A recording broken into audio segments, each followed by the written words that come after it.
سلام و عرض ادب به عزیزای دل. امیدوارم حال دلتون خوب باشه، همه چی رو به روال باشه، شاد باشین و پیروز باشین. چه خبر؟ حال دلتون خوبه؟ چیکارا میکنین چند وقتی که نبودم درست بکنم نبودم یه شرایطی پیش اومد که باید میپیچید. امروز فکر کنم راجبه امروز روز 13 آرزوی خود را به واقعیت تبدیل کنیم. این فکر کنم یکی از خفن‌ترین چپتر این کتابه که میگه تخیل فرش جادویی حقیقی است. راجبه اینا میخواد صحبت کنی که آقا مستقیم با قانون جذب در ارتباطی، چجوری مثلا فکر کنی بهش، چطور بگم، چجوری بهش عمل کنی، مثلا چجوری باید حتی جملاتو بنویسی که اشتباه نباشه که قانون جذب رو به درستی عمل کنی که چیزایی که میخوای بیان سمتت. میگه اگر هر روز از تمرینات جادویی پیروی کرده اید، اکنون مبنای شگفت‌انگیزی را برای تمرین قدردانی برای هر چیزی که دریافت کرده اید و همچنان دریافت میکنید ساخته اید. اما امروز روز هیجان انگیزی است، چون میخواهید از قدرت جادویی برای آرزوها و رویاهای خود استفاده کنید. در طول قرنها صدها فرهنگ بومی به طور سنتی برای خواسته های خود قبل از دریافت آن سپاسگزاری کردند. مراسم خاصی را برای اینکه تا آنجایی که میتوانید با همه قدرت خود سپاسگزاری کنند برپا کردند. مصریان از دوران قدیم برای اطمینان از تداوم جریان آب رودخانه نیل سیلان آن را جشن گرفتند. سرخپوستان آمریکایی و بومیان استرالیایی رقص باران اجرا می‌کردند و قبیله‌های مختلف آفریقایی قبل از شکار مراسم خاصی برای لذت خود برگزار می‌کردند. طبیعت و ماهیت و دعا در هر فرهنگ و مذهبی این است که قبل از رسیدن به خواسته خود سپاسگزاری کنم. میگه این قرنها سال پیش بوده دیگه، حالا ببینیم بقیه‌اش. قانون جذب میگوید که افراد مشابه جذب یکدیگر میشوند و این یعنی باید در ذهن خود شباهت یا تصویری از خواسته خود بسازند. بعد خواسته شما به شما جذب میشود و باید طوری احساس کنید که انگار آن خواسته مال شماست، به طوری که همان احساس را داشته باشید که هنگام داشتن خواسته خود دارید. آسان‌ترین راه انجام این کار سپاسگزاری برای خواسته خود قبل از دریافت آن است. اگر قبلا برای دریافت خواسته خود قدردانی و سپاسگزاری نکرده اید، اکنون یکی دیگر از قدرت‌های جادویی آن را کشف کرده اید. کلمات کتاب مقدس همین را وعده می‌دهد. هر کس سپاسگزار باشد اکنون بیشتر دریافت می‌کند و در آینده وفور نعمت خواهد شد. سپاسگزاری کاری است که باید قبل از دریافت انجام دهید، نه چیزی که بعد از وقوع اتفاق خوب انجام می‌دهید. هممون اینجوریم، هممون یه اتفاق خوب میفته شاید هم اصلا نگیم، یادمون بره. راست میگه، مثلا یه بهترین چیزی که میتونیم تو قانون جذب عمل کنیم هم مثلا تصویرسازی یه ماشینی که میکنم، مثلا مشکی مارکش مثلا بگیم آودی مثلا A6 اینجوری فلانه، توش مثلا چرمه، اینجور هم فکر میکنم و دستم رو فرمون دارم میرونمش خیابونای استانبول. اوکی، خدای بابت این که این ماشین رو دارم من از تو سپاسگزارم. اینجوری باید بری تاتش. اما برای تحقیق همه آرزوهای خود و تغییر کل زندگی و غنی کردن آن در هر زمینه‌ای باید قبل و بعد از دریافت نعمت سپاسگزار باشید. از طریق سپاسگزاری خالصانه برای دریافت خواسته خود سریع تصویری را در ذهن از داشتن خواسته خود تجسم کنید. احساس کنید که گویی آن را دارید. اگر این تصویر و احساس را در ذهن خود نگه دارید، به طور معجزه‌آسا خواسته خود را دریافت می‌کنید. نمیدانید چطور با هم میرسید و وظیفه شما فهمیدن این موضوع نیست. میگه تو کاری نداشته باشی که چجوری قرار برسی به اون، تو همون فکراتو بکن، سپاسگزاری تو بکن، تو با بقیهش کاری نداشته باش، اون انجام میشه. نمیگم ما برو بخواب، برو یه کار دیگه انجام بده، و همون تو هدفت بمون، کاری که داری انجام میدی، ولی خب اون ماشینی که میخوای، زندگی که میخوای، تصویر سازیشو بکن. هنگام راه رفتن روی زمین سعی نمی کنید بفهمید قدرت جاذبه چطور شما رو روی زمین نگه میدارد. سعی میکنید؟ نه. اعتماد دارید و میدانید وقتی پیاده روی میکنید قانون جاذبه شما رو محکم به زمین میچسباند. همونطور که باید اعتماد کنید و بدانید وقتی برای خواسته خود سپاسگزاری را میبینید، خواسته شما به شیوه معجزه آسا به دست شما میرسد، چون این قانون جهانی است.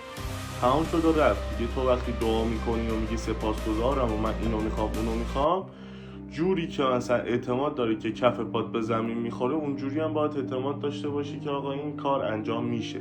وقتی این اعتماده هم مهمه. وقتی تو این اعتماد نداشته باشی، یعنی اعتماد به خودت نداری، یک، اعتماد به خدات نداری، دو، یعنی عملا قانون جذبت چیز شد، ریدمان شد.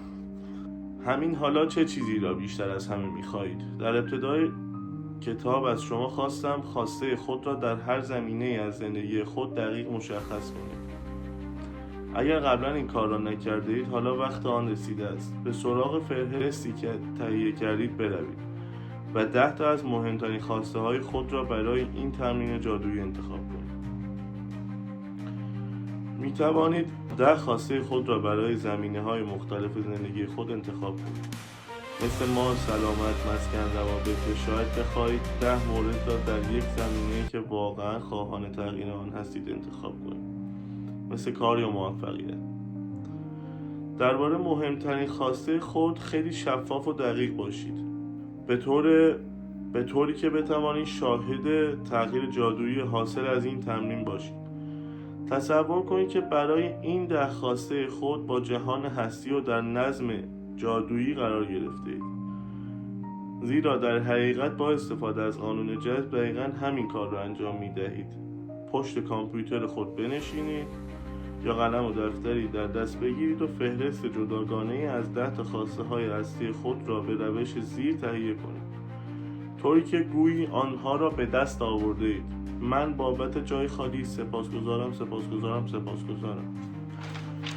جای خالی را با خواسته خود که هنوز آن را نگرفته اید پر کنید. مثلا بابت نمرات بالای امتحاناتم سپاسگزارم، سپاسگزارم. این کوشره دیگه، بابت نمرات امتحانم.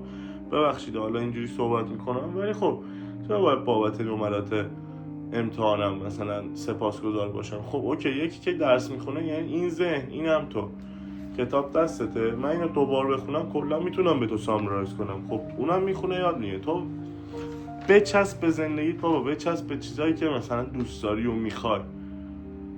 تو دوست عزیز که شاید داری درس میخونی میخوام ذهن تو رو باز کنم. درس خوندنم به نظر من یه ماتریکسیه، حالا به اونا میرسیم. من یکم عصبی شدم راجع به این قضیه، ولی خب به اونا میرسیم، بعداً به شما توضیح میدم.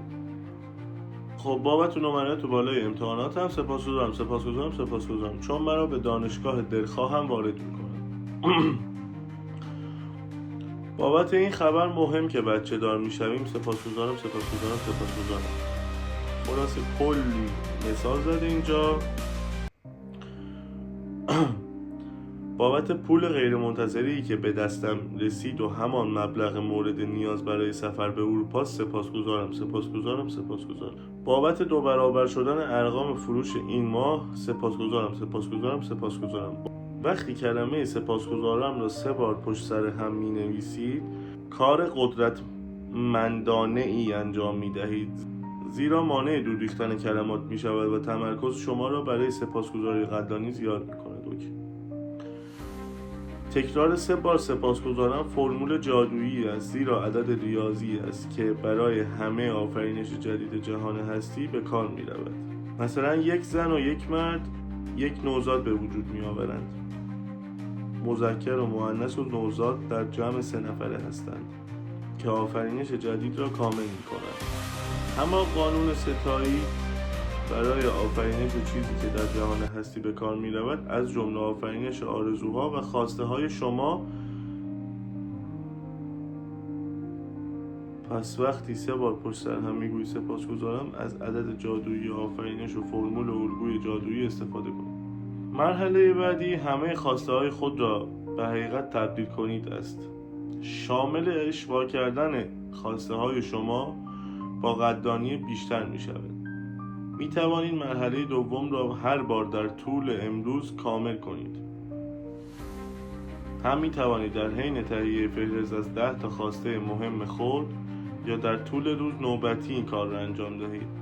جهت اشباع کردن هر کدوم از خواسته های خود با قدرت جادویی سپاسگزاری با اولین خواسته خود در فهرستتان و استفاده از تخیل در ذهن به سوالات زیر پاسخ دهید، گویی که با خواسته خود به دست آورده اید. اینجا هم چند تا سوال داره که 10 تا خواسته ای که تو نوشتی و انجام شد، اینجا 100 تا مثال زده بود. مثالاشون رو زدم بهتون دیگه. مثلا اینجوری بخواین که دارینشو مثلا یا انجام شده سپاسگزارم 3 تا می نویسی. بعد این سوالا رو میگه از خودت بپرس. وقتی به خواسته خود رسیده اید چه هیجاناتی احساس کردید؟ وقتی به خواسته خود رسیده اید اولین نفری که به او گفتید چه کسی بود و چطور به این خبر اولین نفری که به او گفتید چه کسی بود و چطور به او این خبر را دادید؟ اولین کار مهمی که وقتی به خواسته خود رسیده اید انجام دادید چه بود؟ تا آنجایی که میتوانید جزئیات آن را در ذهن خود بگنجانید. در پایان هر خواسته را 2 بار بخوانید و واقعا بر کلمه جادویی سپاسگزارم تاکید کنید، طوری که تا آنجایی که میتوانید آن را احساس کنید. به سراغ آرزوی دوم خود در لیست بروید و همان مراحل را به هر خواسته آرزو دنبال کنید تا اینکه همه 10 آرزو را کامل کنید. روی هر خواسته حداقل 1 دقیقه وقت صرف کنید. اگر می‌خواهید کاری انجام دهید که واقعاً قدرتمند است و تفریح زیادی دارد، می‌توانید صفحه جادویی درست کنید و تصاویر خواسته‌های خود را روی آن بچسبانید. تصاویر خود را روی آن ببرید و آنها را به تخته بچسبانید و آن را در جایی که قرار دهید که مدام می‌بینید، مثلا روی یخچالی، تلویزیونی یه جا. کلمات جادویی سپاسگزارم سپاسگزارم سپاسگزارم را با حروف درشت روی تخته جادویی خود بنویسید. یا می‌توانید یخچال را به عنوان تخته جادویی خود قرار دهید و پروژه خانوادگی را روی آن بچسبانید، چون بچه‌ها آن را دوست دارند. تصور کنید که تخته جادویی شما واقعا جادویی است و تصویر هر چه که روی آن قرار می‌دهید بیدرنگ به سمت شما می‌آید. سپاسگزاری مداوم شما برای آن را به حالت مغناطیسی در می‌آورد و همه خواسته های زندگی را به سوی شما می‌کشاند. ایشالله که هرچی که می‌خوان واسه‌تون خاطرش. تأمینات امروزمون دوباره مثل هر روز باید 10 تا چیزی که میخوای نه انجام شده قبلا بنویسی، دلیلاشو بنویسی و بابتش سپاسگزاری کنی. 3 بار اونم مرور کنی و سپاسگزاری کنی. اون که هیچ. دومی 10 تا فهرستی که از 10 خواسته خود یه فهرستی تهیه باید بکنی و اینجوریه که جوری باید بنویسی که اونها رو داری، تش می‌نویسی سپاسگزارم. رو هر خواسته خود مثلا 1 می‌نویسی که خدایا بابت این که هر ماه پولم 2 برابر میشه از تو سپاسگزارم. اینو دوباره میخونی، میری به دومی. خدایا بابت این که ماشین مورد علاقه خودم را تونستم به راحتی بخرم از تو سپاسگزارم. اینجوری مینویسی با استفاده از قدرت تخیل خود در ذهنتان به سوالات زیر پاسخ دهید، طوری که انگار به همه این 10 خواسته رسیده اید. وقتی به خواسته خود رسیدید چه احساسی داشتید؟ وقتی به خواسته خود رسیده اید، اولین بار به چه کسی اطلاع دادید و چطور به او گفتید؟ اولین کار مهمی که موقع رسیدن به خواسته‌تان انجام دادید چه بود؟ تا آنجایی که میتوانید آن را با جزئیات کامل در ذهن خود بیاورید. در پایان جمله مربوط به فهرست خواسته خود را دوباره بخوانید و واقعا به کلمات جادویی سپاسگزارم تاکید کنید، طوری که تا آنجایی که میتوانید آنها را احساس کنید. اگر دوست دارید تابلوی جادویی درست کنید، تصویر خواسته های خود را ببرید و به این تخته بچسبانید و آن را در جاهایی قرار دهید که میتونید هر روز اون رو بیشتر ببینید. تخته با حروف درشت بنویسید: سپاسگزارم، سپاسگزارم، سپاسگزارم. صدق الله العلی العظیم. امروز هم رسیدیم به آخر داستان. من یکم پکر بودم بچه‌ها، ببخشید، ولی خب این چپتر دوباره تاکید میکنم خیلی مهم بود، یعنی مهمترین چپتری بود که من واسهتون خوندم. فکر کنم هر چپتری واسه من عزیز بود تو این کتاب، ولی این چپتر دیگه واقعا دیگه هر کسی میخواد که به اون برسه. یعنی همه دارن دست و پا میزنن که آقا من به این میخوام برسم، دیگه دارم کلافه میشم، دارم دیوونه میشم. گفت دیگه، راه حلشو گفت، تو مینویسی و انجام میدی. من 2-3 روز از این آرامشی که قبلا داشتم دورم، به علت خوشگذرانی‌های زیادم، جاهایی که زیاد میرم، با آدم‌ها زیاد در ارتباطم. بهتون گفتم هم چپتر قبل. حالا این چپتر 13 بود فکر کنم.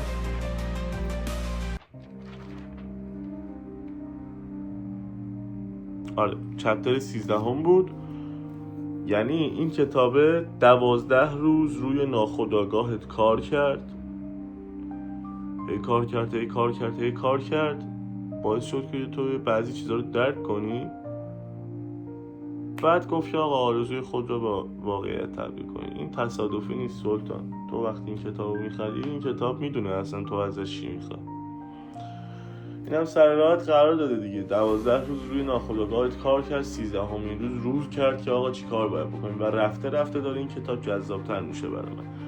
حالا من خیلی ناراحتم از این که این کمال دورم، از این حس عرفانی دورم، خیلی نزدیک بودم بهش و خب نمیدونم چی باعث شد که اینجوری دور شم ازش.